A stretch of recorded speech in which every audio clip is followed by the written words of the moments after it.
Bonjour à toutes et à tous.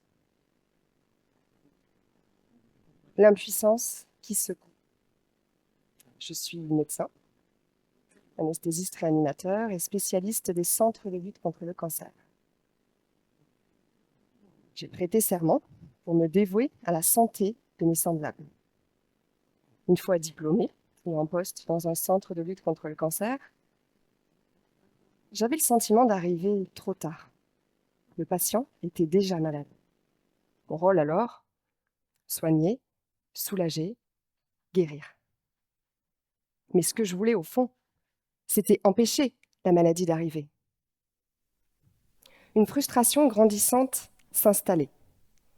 Une dissonance entre ma vocation initiale et ma réalité. Je n'étais plus alignée avec ce pourquoi j'avais choisi médecine.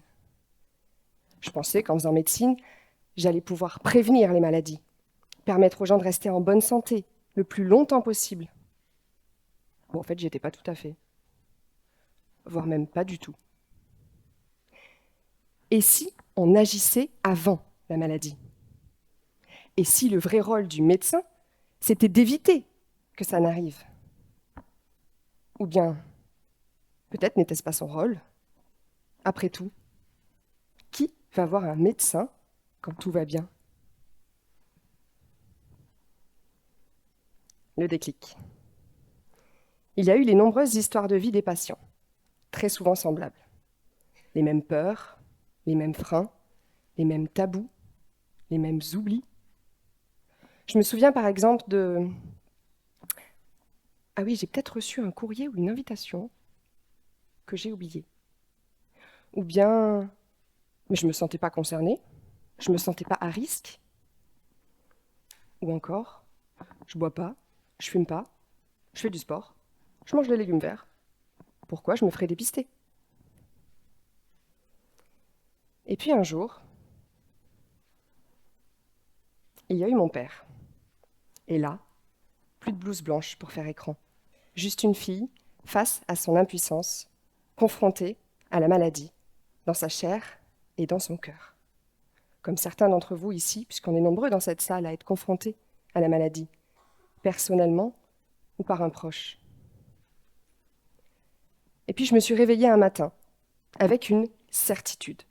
Je ne pouvais plus me contenter de réagir. Je devais agir, prévenir et faire en sorte que ça n'arrive pas. L'intuition. Cette frustration est devenue mon moteur. Avoir été confrontée au cancer dans mon travail comme dans ma famille m'a ouvert les yeux sur un manque criant d'information, d'éducation et de pédagogie.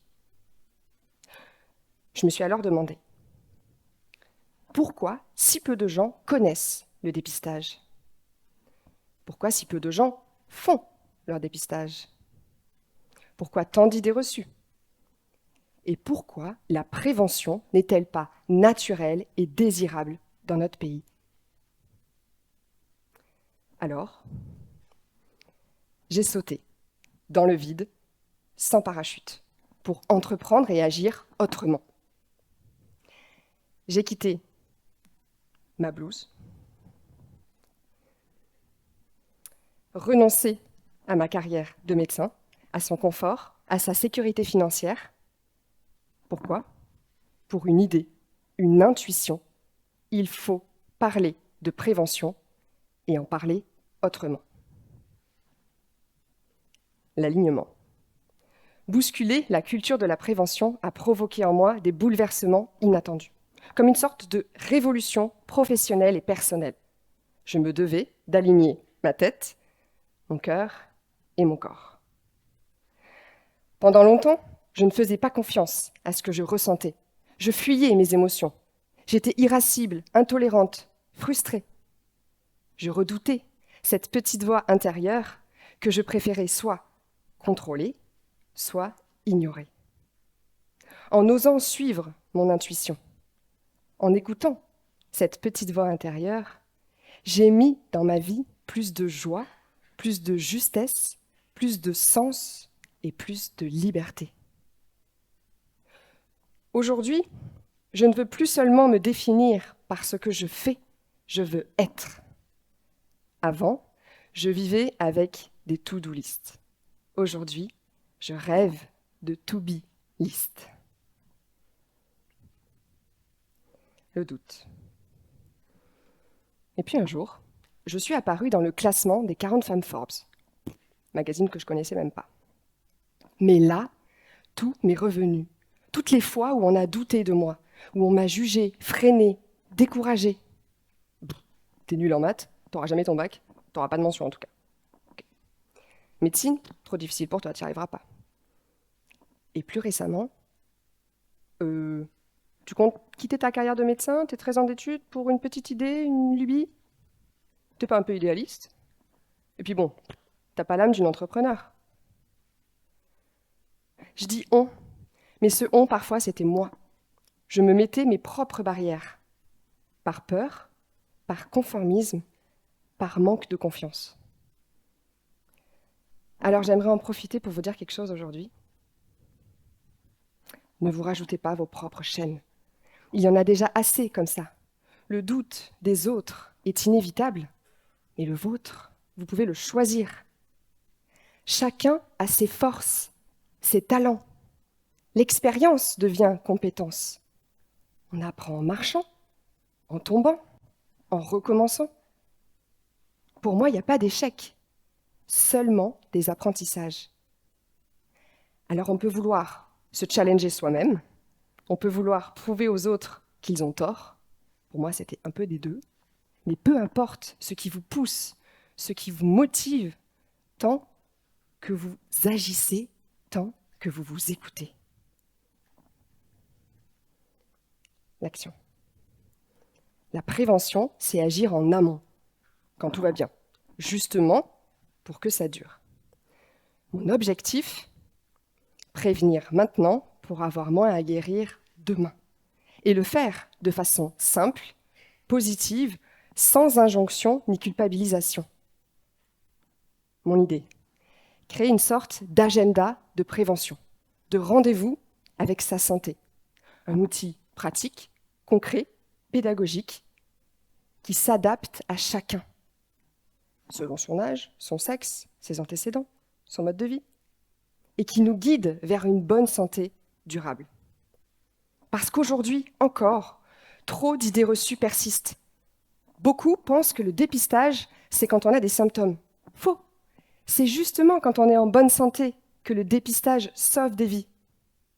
D'autres pensent que la vaccination contre le papillomavirus, HPV, ne concerne que les filles. Faux. Le papillomavirus est aussi responsable des cancers, ORL, des cancers de la verge et de l'anus. Donc, les garçons sont eux aussi concernés. Et enfin, d'autres pensent que sport régulier protège du cancer. Pas tout à fait. Faire du sport ne compense pas une vie passée assise. Maintenant, j'aimerais vous poser une question.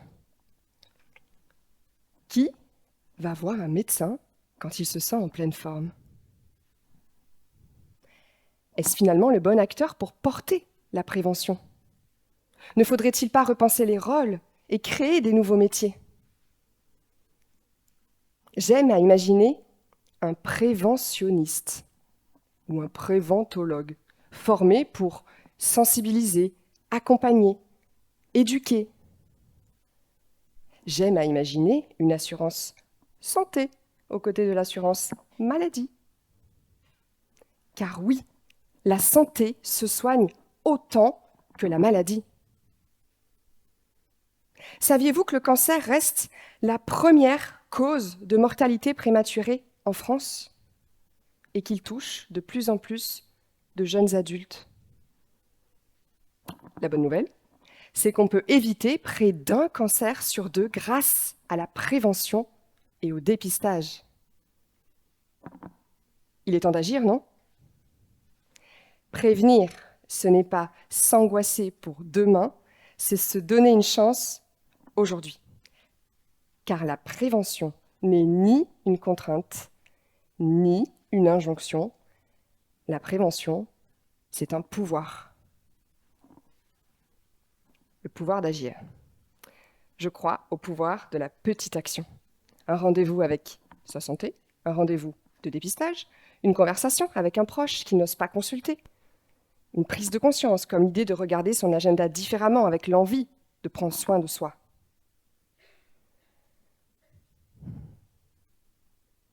Changer la culture de la prévention n'est pas une utopie. C'est une urgence et une responsabilité collective. Je sais que le changement fait peur, parce qu'il nous oblige à voir autrement, à agir autrement, à bousculer, à déranger. Mais c'est justement ça qui le rend puissant.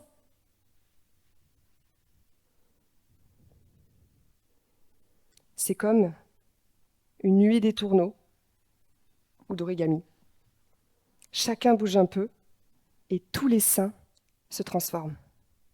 Le changement vient de nous, de vous. Alors j'aimerais vous poser cette dernière question. Et vous, quelle est votre petite action à grand impact pour vous, pour vos proches et au fond, pour toute la société? Merci.